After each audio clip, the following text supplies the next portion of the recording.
जीडीपीजी, IIT jam, CSIR net या gate Excel, एक अच्छी सिंगल डिजिट रैंक लाने के लिए चाहिए हमें बेस्ट क्वालिटी कंटेंट जो मिलने वाला है आपको हमारे प्रतिज्ञा बैच में। सो क्या क्या मिलेगा प्रतिज्ञा बैच में आपको मिलेंगे यहाँ पे लाइव लेक्चर्स, उसका PDF notes, study kit, assignments, उनका video solution, test series, previous year question और भी बहुत कुछ। तो अगर आप प्रिपेयर करना चाह रहे हैं 2026 एंट्रेंस के लिए या 2025 सीएसआईआर नेट एंट्रेंस के लिए, तो आप भी जुड़ सकते हैं वेद प्रेप बायोलॉजी एकेडमी की टीम के साथ। Here is the information of Pratigya batch. So why to waste time? Just join the Ved Prep Biology Academy and register yourself. Endoplasmic reticulum की बात करने जा रहे हैं।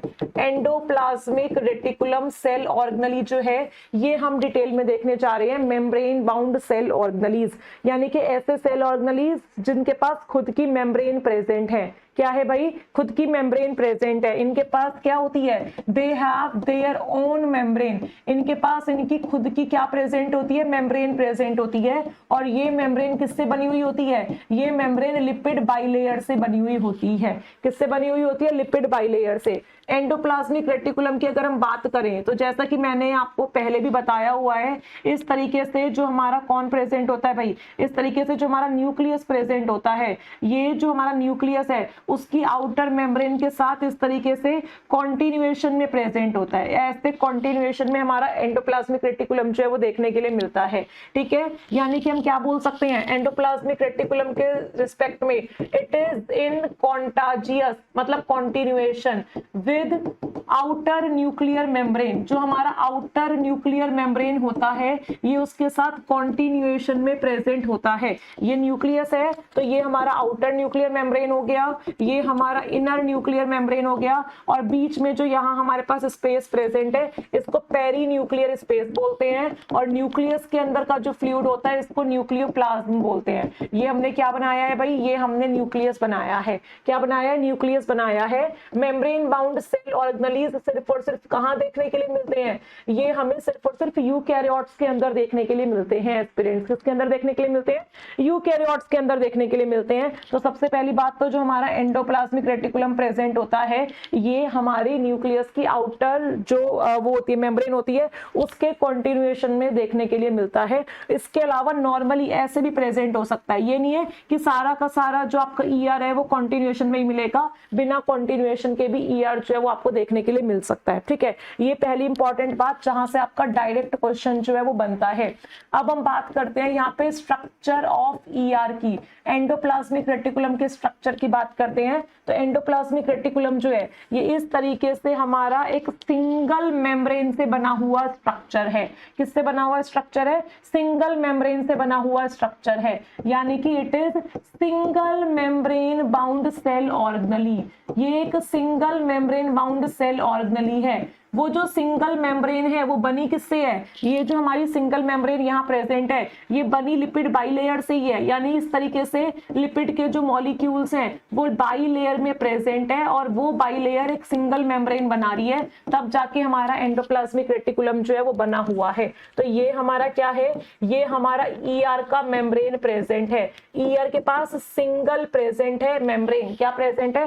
सिंगल मेम्ब्रेन जो है वो प्रेजेंट है। और ये जो मेम्ब्रेन है ये सिंगल तो है लेकिन इसमें लिपिड की बाइलेयर प्रेजेंट है, यानी लिपिड की जो है यहाँ पे दो लेयर प्रेजेंट है। इन दोनों लेयर को मिला के हम क्या बोल रहे हैं कि ईआर के पास कितनी मेम्ब्रेन है भाई? ईआर के पास एक ही मेम्ब्रेन है। कितनी मेम्ब्रेन है? एक ही मेम्ब्रेन। लिपिड बाइलेयर का मतलब लगातार लिपिड की दोनों लेयर यहाँ इस तरीके से प्रेजेंट हो रही है और यहाँ पे ये लिपिड बाइलेयर एक सिंगल मेम्ब्रेन स्ट्रक्चर जो है वो ईआर को देके जा रही है।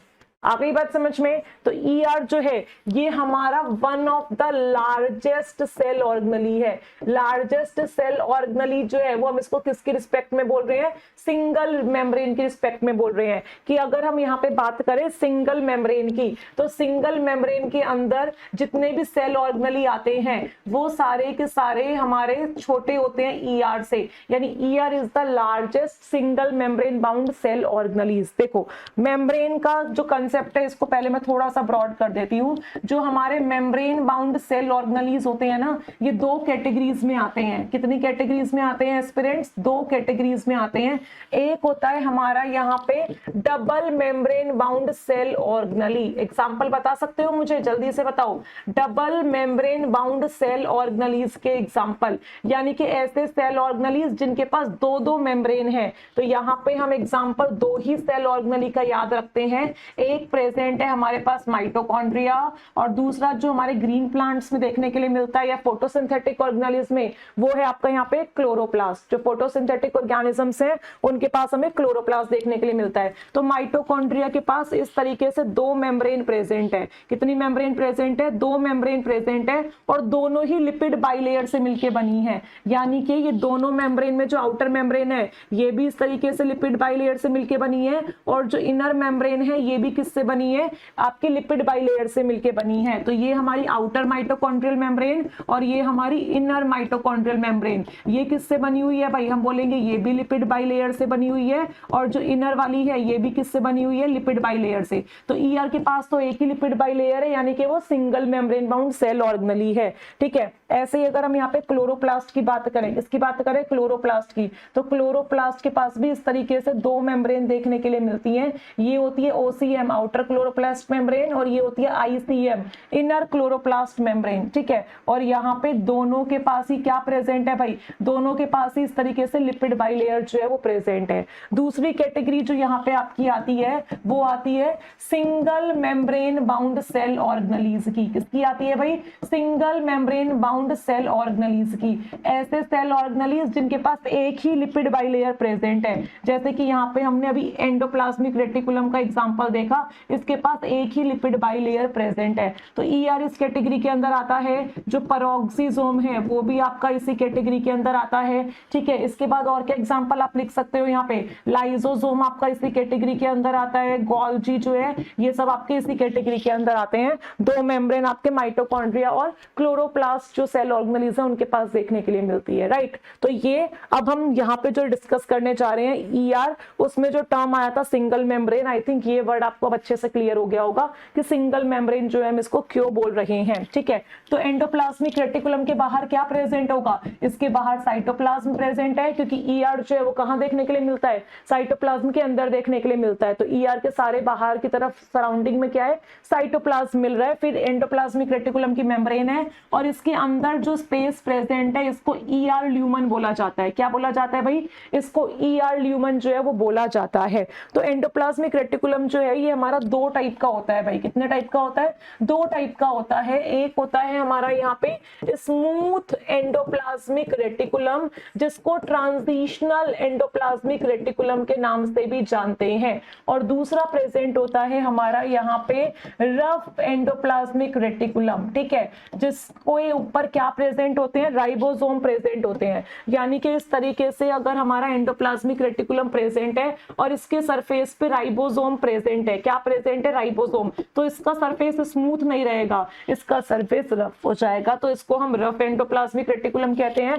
और अगर आपका सरफेस बिल्कुल स्मूथ है, आपके पास कोई भी क्या प्रेजेंट नहीं है? राइबोसोम प्रेजेंट नहीं है, तो इसको हम स्मूथ एंडोप्लाज्मिक रेटिकुलम बोलेंगे। यानी कि no ribosome on its membrane. इसकी मेम्ब्रेन पे हमें क्या देखने के लिए नहीं मिलता भाई? राइबोसोम जो है वो हमें देखने के लिए नहीं मिलता। ठीक है। इतनी बात आपको समझ में आई होगी। और एक और इंपॉर्टेंट टर्म जो यहाँ पे आपको समझ में आना चाहिए, ये जो हमारा एंडोप्लाज्मिक रेटिकुलम है, चाहे हम यहाँ पे रफ एंडोप्लाज्मिक रेटिकुलम की बात करें यानी कि आरईआर की बात करें, या फिर हम यहाँ पे बात करने जा रहे हैं आपके स्मूथ एंडोप्लाज्मिक रेटिकुलम की, एसईआर की बात करें। ठीक है।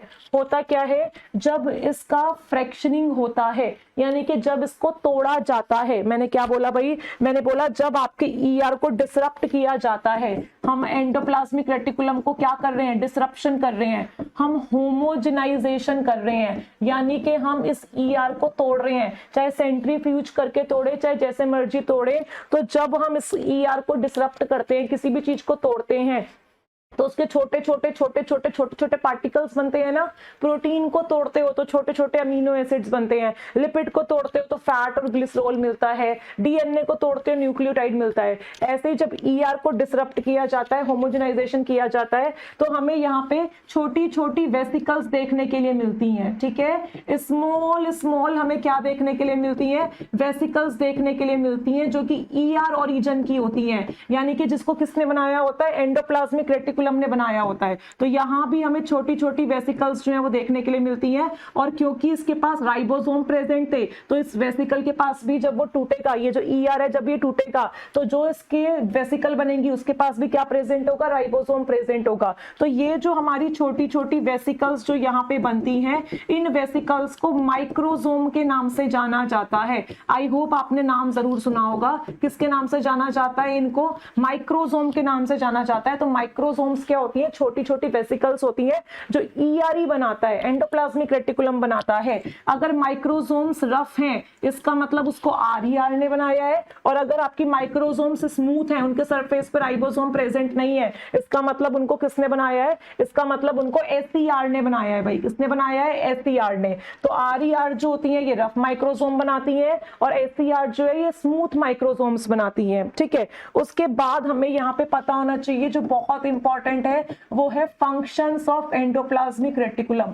एंडोप्लाज्मिक रेटिकुलम के फंक्शंस क्या क्या हैं, ये सबसे इंपॉर्टेंट कहानी है जो आपको क्या होनी चाहिए? पता होनी चाहिए। What are the functions of ER? कई बार डायरेक्टली ईआर के फंक्शन पूछते हैं, कई बार आरईआर के पूछते हैं, कई बार एसईआर के पूछते हैं। तो ईआर का मतलब क्या हो गया? हम आरईआर की बात भी करने जा रहे हैं और एसईआर की बात भी करने जा रहे हैं। ठीक है, तो मैं दोनों के फंक्शंस आपको अलग अलग बता रही हूं। अगर ओवरऑल ईआर का फंक्शन पूछे तो कोई भी आंसर हो सकता है, आरईआर का पूछे तो आरईआर का बताएंगे, एसईआर का पूछे तो एसईआर का बताएंगे। तो सबसे पहले हम यहाँ पे बात करने जा रहे हैं functions of rough endoplasmic reticulum. Rough endoplasmic reticulum क्या क्या फंक्शन करता है? तो रफ एंडोप्लाज्मिक रेटिकुलम करता है आपका N linked glycosylation. N linked glycosylation नाम जरूर सुना होगा शायद से थोड़ा थोड़ा। ये काम हमारा एंडोप्लाज्मिक रेटिकुलम का होता है। मैं इसको भी डिटेल में पढ़ाऊंगी, सभी फंक्शंस को थोड़ा थोड़ा डिटेल में पढ़ेंगे। फिलहाल के लिए मैं आपको इतना बताती हूँ कि एन लिंक्ड ग्लाइकोसाइलेशन का मतलब क्या होता है।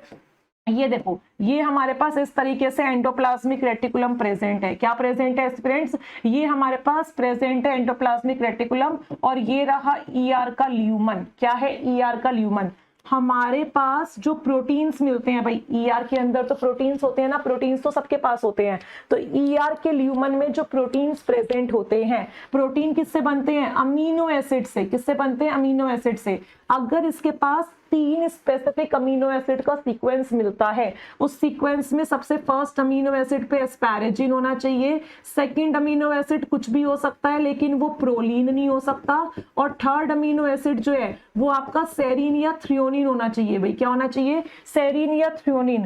तो यहाँ पे ईआर जो है वो क्या करता है? इसके पास 14 शुगर रेजिड्यूज प्रेजेंट होते हैं। क्या प्रेजेंट होते हैं? 14 शुगर रेजिड्यूज प्रेजेंट होते हैं। एंडोप्लाज्मिक रेटिकुलम ये 14 शुगर के जो रेजिड्यूज होते हैं ना, इसको एस्पैरेजिन से अटैच कर देता है। किससे अटैच कर देता है? एस्पैरेजिन से अटैच कर देता है। इसीलिए हमने एन का मतलब हुआ यहाँ पे एस्पैरेजिन। एस्पैरेजिन के साइड चेन में नाइट्रोजन प्रेजेंट होता है, उस नाइट्रोजन से ये शुगर अटैच होती है, प्लस एस्पैरेजिन का सिंबल भी क्या होता है? एन। तो यहाँ पे हम एस्पैरेजिन से लिंक करते हैं। किस को लिंक करते हैं? ग्लाइकोसाइलेशन का मतलब क्या होता है? Addition of sugar. हम यहाँ पे शुगर को ऐड करते हैं एस्पैरेजिन से। और ये काम कहाँ होता है? ये काम सिर्फ और सिर्फ आरईआर के ल्यूमन में होता है, इसके अलावा और कहीं हो ही नहीं सकता, क्योंकि ये काम करवाने के लिए जो एंजाइम्स चाहिए वो इसी के पास प्रेजेंट होते हैं। तो एन लिंक ग्लाइकोसाइलेशन का मतलब है प्रोटीन के एस्पैरेजिन को 14 शुगर रेजिड्यूज ऐड कर देना, यानी कि एन से ग्लाइकोसाइलेशन करवा दिया। हम एस्पैरेजिन को क्या देके जा रहे हैं? शुगर देके जा रहे हैं। तो जो एन लिंक्ड ग्लाइकोसाइलेशन होता है, ये हमारा किसके अंदर होता है भाई, ये हमारा रफ एंडोप्लाज्मिक रेटिकुलम के अंदर होता है। और यहाँ पे जो 14 शुगर प्रेजेंट होते हैं, इसका जो सीक्वेंस है वो भी मैं आपको यहाँ पे बता देती हूँ। हमें यहाँ पे 14 शुगर में क्या क्या चाहिए होता है, जरा ध्यान से देखेंगे सभी एस्पिरेंट्स। हमें यहाँ पे चाहिए होता है सबसे पहले एन एसिटाइल ग्लूकोज अमाइन। क्या चाहिए होता है भाई, एन एसिटाइल ग्लूकोज अमाइन की हमारे पास होती है यहाँ पे आपकी कितनी सब यूनिट भाई, 2 सब यूनिट। कितनी सब यूनिट प्रेजेंट होती है भाई, NAG की सबसे पहले हमें यहाँ पे 2 सब यूनिट जो है वो चाहिए होती है। उसके बाद हमें यहाँ पे मेनोज जो है वो चाहिए होता है 9, और ग्लूकोज जो है वो हमें चाहिए होता है यहाँ पे 3। कितना चाहिए होता है भाई, 3। तो काउंट कर लो, 9 और 2 11, और 11 और 3 14। ये 14 शुगर रेजिड्यूज जो है ये कहाँ पे आके अटैच होते हैं, ये आपके एस्पैराजिन पे आके अटैच होते हैं, और ये काम RER का ल्यूमन कराता है। यानी सबसे इंपॉर्टेंट फंक्शन है इसका एन लिंक्ड ग्लाइकोसाइलेशन। यहाँ पे NAG का मतलब होता है N acetyl glucose amine, galactose amine नहीं है, कंफ्यूज मत हो जाना। N acetyl glucose amine, MAN का मतलब होता है यहाँ पे आपका मेनोज, और GLC का मतलब होता है आपका यहाँ पे ग्लूकोज। ठीक है, तो 3 ग्लूकोज 9 मेनोज और हमारे 2 क्या होते हैं यहाँ पे NAG। ये हम यहाँ पे क्या करते हैं, ऐड करते हैं। और हमारे पास एनिलिन ग्लाइकोसाइलेशन के लिए जो ट्राइपेप्टाइड मिलना चाहिए, वो ट्राइपेप्टाइड सीक्वेंस क्या है, ट्राइपेप्टाइड सीक्वेंस मतलब sequence of 3 specific amino acid. वो है हमारे पास यहाँ पे NX S या फिर T, यानी कि हमारे पास एस्पैराजिन कोई भी अमीनो एसिड, और फिर सेरिन थ्रियोनिन। X कुछ भी हो सकता है, लेकिन क्या नहीं हो सकता, प्रोलीन नहीं हो सकता। क्या नहीं हो सकता, प्रोलीन। तो ये स्पेसिफिक सीक्वेंस चाहिए होती है प्रोटीन के पास, तभी जाके उसका एनिलिन ग्लाइकोसाइलेशन होता है, और ये काम RER करवा के जाता है। कौन करवा के जाता है भाई, RER करवा के जाता है। इसके बाद अगर हम सेकेंड फंक्शन की बात करें तो वो है हमारा यहाँ पे formation of disulphide bond. Protein के अंदर जो डाइसल्फाइड बॉन्ड बनते हैं ना, ये काम सिर्फ और सिर्फ RER का ल्यूमन करवा सकता है, और कोई नहीं करवा सकता। कौन करवा सकता है भाई, ये काम सिर्फ और सिर्फ रफ एंडोप्लाज्मिक रेटिकुलम का ल्यूमन करवा सकता है। इसको भी हम समझने की कोशिश करते हैं। ये देखो भाई, ये हमारे पास इस तरीके से प्रेजेंट है आपका रफ एंडोप्लाज्मिक रेटिकुलम। ठीक है, this is your RER lumen. ठीक है, ER ल्यूमन लिख देते हैं, या फिर ER में भी कौन सा है आपको पता होना चाहिए, ये आपका RER का जो ल्यूमन है वो प्रेजेंट है। अब यहाँ पे हमारे पास कोई प्रोटीन प्रेजेंट है। क्या प्रेजेंट है, प्रोटीन। डाइसल्फाइड बॉन्ड बनता कैसे, जरा सुनते हैं। देखो भाई, अगर आप प्रोटीन में डाइसल्फाइड बॉन्ड बनाने की बात चल रहे हो, इसका मतलब आपको चाहिए सल्फर कंटेनिंग अमीनो एसिड। क्या चाहिए आपको, सल्फर कंटेनिंग अमीनो एसिड। तो सल्फर कंटेनिंग अमीनो एसिड के एग्जांपल क्या होते हैं भाई, सल्फर कंटेनिंग अमीनो एसिड में एक तो आपका मीथियोनिन आता है, दूसरा आपका यहाँ पे सिस्टीन आता है। कौन आता है, सिस्टीन। मीथियोनिन की जो साइड चेन प्रेजेंट है, कौन प्रेजेंट है, साइड चेन, उसमें सल्फर के दोनों तरफ क्या प्रेजेंट होता है, कार्बन प्रेजेंट होता है। तो इस बॉन्ड को तोड़ना थोड़ा डिफिकल्ट है, लेकिन सिस्टीन के पास जो साइड चेन प्रेजेंट है उसमें सल्फर एक तरफ कार्बन से जुड़ा हुआ है और दूसरी तरफ OH हाइड्रोजन से जुड़ा हुआ है। किससे जुड़ा हुआ है भाई, दूसरी तरफ जो सल्फर है वो आपका हाइड्रोजन से जुड़ा हुआ है। तो इस बॉन्ड को ब्रेक करना आसान है। तो हम यहाँ पे मीथियोनिन की जगह सिस्टीन अमीनो एसिड को प्रेफर करते हैं जब भी हमें डाइसल्फाइड बॉन्ड बनाना होता है। यानी कि कुछ ऐसे आप देख सकते हैं सामने, ये हमारे पास सपोज एक प्रोटीन है, ये N टर्मिनल, ये C टर्मिनल, ये दूसरा प्रोटीन है N टर्मिनल और C टर्मिनल। ठीक है, आप चाहते हो ये दोनों प्रोटीन आपस में डाइसल्फाइड बॉन्ड बना लें, तो हम यहाँ पे क्या करेंगे जरा देखते हैं। ये जो सिस्टीन है इसके पास SH है, इसके पास जो सिस्टीन है उसके पास भी क्या है, SH। तो हम यहाँ से हाइड्रोजन जो है वो क्या करवा देंगे, रिमूव। तो एज अ रिजल्ट हमें क्या देखने के लिए मिल जाएगा, ये देखो दोनों के जो सिस्टीन के सल्फर हैं ये आपस में क्या हो जाएंगे, अटैच, और इसी पर्टिकुलर बॉन्ड को डाइसल्फाइड बॉन्ड बोलते हैं। डाइसल्फाइड बॉन्ड का मतलब क्या हुआ, दो सल्फर के बीच में बनने वाला बॉन्ड। तो डाइसल्फाइड बॉन्ड जो है ये ऑक्सीडेशन की वजह से बनता है। ऑक्सीडेशन टर्म में यहाँ पे क्यों यूज कर रही हूँ, क्योंकि जब हाइड्रोजन रिमूव हुआ तब डाइसल्फाइड बॉन्ड बना। तो डाइसल्फाइड बॉन्ड ऑक्सीडेशन की वजह से बनता है, हाइड्रोजन हट जाता है, रिमूव हो जाता है, यानी ऑक्सीडेशन हो गया और अल्टीमेटली डाइसल्फाइड बॉन्ड का फॉर्मेशन हो गया। ठीक है, तो यहाँ पे ये सेम काम हम एक ही प्रोटीन के अंदर भी करवा सकते हैं। एक ही प्रोटीन के अंदर करवा सकते हैं। इसका मतलब सपोज ये हमारे पास इस तरीके से कोई प्रोटीन प्रेजेंट था, क्या प्रेजेंट था भाई, कोई प्रोटीन प्रेजेंट था, ठीक है। तो यहाँ पे हमने देखा ये पर्टिकुलर प्रोटीन N टर्मिनल और C टर्मिनल लेके बैठा हुआ है, यहाँ पे इसके पास सिस्टीन है, यहाँ पे इसके पास क्या है, सिस्टीन। तो हम क्या करवाएंगे, हम डाइसल्फाइड बॉन्ड का फॉर्मेशन करवाएंगे। इसके पास क्या है, SH ग्रुप है, इसके पास भी क्या है, SH ग्रुप है।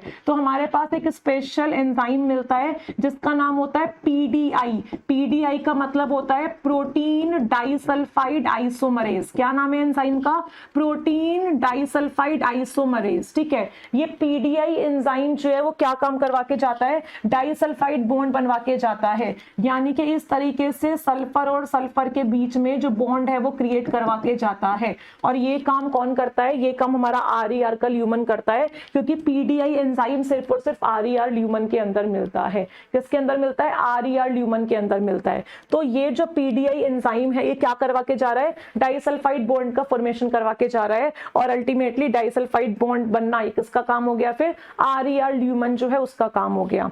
ऐसे ही अगर हम यहाँ पे नंबर 3rd फंक्शन की बात करें, किसकी बात करें एस्पिरेंट्स, नंबर 3rd फंक्शन की अगर हम यहाँ पे बात करें तो वो है प्रोटीन फोल्डिंग। क्या है भाई, प्रोटीन फोल्डिंग, यानी कि एक प्रोटीन इस तरीके से अनफोल्डेड फॉर्म में प्रेजेंट है। तो अगर आप चाहते हो कि इस प्रोटीन की क्या हो जाए भाई, इस प्रोटीन की फोल्डिंग हो जाए, ये इस तरीके से क्या बन जाए, ये इस तरीके से फंक्शनल प्रोटीन बन जाए, क्योंकि जब तक फोल्डिंग नहीं होगी तब तक प्रोटीन फंक्शनल नहीं होगा। तो ये प्रोटीन फोल्डिंग जो है ये काम भी कौन करवा के जाता है, ये काम भी हमारा RER का ल्यूमन करवा के जाता है। कौन करवा के जाता है भाई, RER का ल्यूमन करवा के जाता है। रीजन क्या है, हमें प्रोटीन फोल्डिंग के लिए स्पेसिफिक एंजाइम्स चाहिए होते हैं। क्या चाहिए होते हैं, स्पेसिफिक एंजाइम्स, और उन स्पेसिफिक एंजाइम्स का नाम होता है कार्नेक्सिन, CNX, और नाम होता है कार्ल रेटिकुलिन। क्या नाम होता है भाई, कार्ल रेटिकुलिन, जिसको हम बोलते हैं CRT, ठीक है। कार्ल रेटिकुलिन प्रेजेंट होता है, और क्या प्रेजेंट होता है भाई, आपका प्रेजेंट होता है कार्लनेक्सिन। ये स्पेसिफिक एंजाइम चाहिए होते हैं तभी जाके प्रोटीन क्या करता है, फोल्ड करता है। तो यहाँ पे अगर हम दोनों की लोकेशन बताएं तो जो हमारा कार्लनेक्सिन प्रेजेंट है ये प्रेजेंट होता है एंडोप्लाज्मिक रेटिकुलम की मेम्ब्रेन में, और जो कार्ल रेटिकुलिन जो हमारा प्रेजेंट होता है CRT, ये हमारा प्रेजेंट होता है ER की ल्यूमन में। इन दोनों के बिना हम प्रोटीन फोल्डिंग नहीं करवा सकते। तो फोल्डिंग का जो काम है ये कार्लनेक्सिन और कार्ल रेटिकुलिन करवाते हैं। और जिस वर्ड के आगे भी कार्ल जुड़ जाता है ना, ये कार्ल वर्ड जो है, ये कार्ल वर्ड क्या इंडिकेट कर रहा है कि दीज आर कैल्शियम डिपेंडेंट। जैसे कि आप कार्ल मॉड्यूलिन सुनते हो ना, तो कार्ल वर्ड किसको इंडिकेट कर रहा है कि वो कैल्शियम के पीछे पागल है, वो कैल्शियम से बाइंड होना चाहता है। तो कार्लनेक्सिन, कार्ल रेटिकुलिन, कार्ल मॉड्यूलिन, जितने भी नाम है जिसमें काल आता है वो सब कैल्शियम डिपेंडेंट्स होते हैं। क्या होते हैं भाई, कैल्शियम डिपेंडेंट। तो प्रोटीन फोल्डिंग जो है ये काम भी किसका है भाई, प्रोटीन फोल्डिंग का काम भी आपका RER का है। तो RER ने क्या क्या फंक्शन करवाया भाई, RER ने आपका एनिलिन ग्लाइकोसाइलेशन करवाया, उसके बाद RER ने आपका यहाँ पे प्रोटीन फोल्डिंग करवाया और डाइसल्फाइड बॉन्ड का फॉर्मेशन करवाया, ठीक है। उसके बाद हम यहाँ पे पढ़ने जा रहे हैं आपके functions of SER, smooth endoplasmic reticulum जो है ये क्या क्या काम करवाता है, इसका हम ओवरव्यू जरा यहाँ पे देखने जा रहे हैं। तो आप कोई गेस कर सकते हैं what is the function of smooth endoplasmic reticulum. आपके जो मेम्ब्रेन लिपिड होते हैं, प्लाज्मा मेम्ब्रेन किससे बनी हुई है भाई, लिपिड से ही तो बनी हुई है। तो मेम्ब्रेन लिपिड का जो सिंथेसिस होता है वो कौन करवाता है भाई, मेम्ब्रेन लिपिड का सिंथेसिस जो है वो हमारा यहाँ पे आपका स्मूथ एंडोप्लाज्मिक रेटिकुलम करवाता है। कौन करवाता है, स्मूथ एंडोप्लाज्मिक रेटिकुलम करवाता है। इसके अलावा ये क्वेश्चन तो बहुत बार आता है, डिटॉक्सिफिकेशन का काम कौन करता है, डिटॉक्सिफिकेशन ऑफ ज़ीनोबायोटिक कंपाउंड्स। ज़ीनोबायोटिक कंपाउंड्स मतलब जो नेचुरली आपकी बॉडी के अंदर नहीं मिल रहे हैं, जो आपकी बॉडी के अंदर टॉक्सिक कंपाउंड्स प्रेजेंट है, उसका अगर आपको डिटॉक्सिफिकेशन करवाना है तो वो काम कौन करके जाता है, वो काम यहाँ पे डिटॉक्सिफिकेशन का जो काम है वो काम यहाँ पे आपका कौन करके जाता है, SER करके जाता है। और एक बहुत ही अच्छा प्रीवियस ईयर क्वेश्चन यहाँ पे आया था, जरा देखते हैं कैसे आया था। बोला था it is observed in a person that its cells are undergoing high level of detoxification as compared to normal rates. Which cell organelle are you suspecting to be high in this person? ये question आपका design होके आया था और answer दिया हुआ था your RER, Golgi, lysosome और एक ऑप्शन था आपका SCR। तो आई थिंक आंसर आपको क्लियर है और क्वेश्चन भी क्लियर है। ऐसे क्वेश्चंस देख के जनरली जिसका कंसेप्ट क्लियर नहीं होता वो घबरा जाता है, क्योंकि ये क्वेश्चन किसी भी बुक में नहीं होगा, ये एग्जामिनर के माइंड में आया, उसने बना दिया और वो चेक करना चाहता है कि कौन बच्चा रट के आया है और कौन बच्चा समझ के आया है। तो यहाँ पे सिंपल सी बात है, अगर एक पर्सन के अंदर आपको यहाँ पे हाई लेवल का डिटॉक्सिफिकेशन देखने के लिए मिल रहा है as compare to normal rates, तो डिटॉक्सिफिकेशन का काम किसका होता है भाई? डिटॉक्सिफिकेशन का जो हमारा काम होता है वो मैंने अभी आपको बताया स्मूथ एंडोप्लाज्मिक रेटिकुलम का होता है। तो हम क्या बोलेंगे भाई, हमारा जो आंसर है वो निकल के आ जाएगा यहाँ पे स्मूथ एंडोप्लाज्मिक रेटिकुलम की डिटॉक्सिफिकेशन का काम कौन करता है? डिटॉक्सिफिकेशन का काम हमारा स्मूथ एंडोप्लाज्मिक रेटिकुलम जो है वो करते हैं। ठीक है, तो ये एक ओवरव्यू था आपका एंडोप्लाज्मिक रेटिकुलम को लेके। अभी हमें इनको डिटेल में भी डिस्कस करना होगा, लाइक एस डिटॉक्सिफिकेशन में कौन कौन से एंजाइम्स यूज होते हैं, मेम्ब्रेन लिपिड किस तरीके से बनता है, आपका जो प्रोटीन फोल्डिंग है वो तो मैंने आपको ओवरव्यू दे ही दिया है, डाइसल्फाइड बॉन्ड का भी ओवरव्यू दे दिया है, लेकिन आपको एनालिन ग्लाइकोसाइलेशन को भी अभी और ज्यादा डिटेल में पढ़ना पड़ेगा। ठीक है, this is only the overview about the endoplasmic reticulum. ठीक है, तो आई होप आप सबको अच्छे से समझ में आया होगा।